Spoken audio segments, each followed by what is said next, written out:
พอบ๊อบบาคัมแบ็กลงสนามครั้งแรกในรอบกว่า2 ปีหลังพ้นโทษแบนพอบ๊อบบากองกลางชาวฝรั่งเศสกลับมาลงเล่นอย่างเป็นทางการอีกครั้งหลังหายจากวงการลูกหนังไปนานกว่า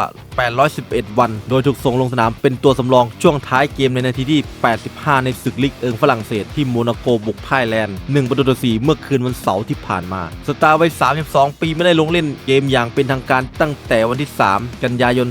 2023 สมัยอยู่กับยูเวนตุสก่อนจะถูกศาลกีฬาโลกปรับลดโทษแบนจาก 4 ปีเหลือ 18 เดือนทำให้เขาสามารถย้ายมาเซ็นสัญญากับโมนาโกในซัมเมอร์ล่าสุดได้แม้จะมีชื่อในทีมก่อนหน้านี้แต่บ๊อบบายังฟิตไม่เต็มร้อยทำให้การขึ้นสนามต้องรอนานกว่าเดิมกระทั่งเขาได้กลับมาสัมผัสเกมจริงอีกครั้งแม้ตอนนั้นโมนาโกจะตามหลัง0-4และเหลือ10 คนจากการโดนใบแดงของเดนิสซักกาเลียในนาทีที่66อย่างไรก็ตามไฮไลท์สำคัญของเกมนี้คือการกลับมาของปอบ๊อบบาที่ทำให้แฟนบอลทั่วโลกต่างลุ้นว่าจะเรียกฟอร์มเก่งกลับมาได้หรือไม่ในเส้นทางใหม่กับโมนาโก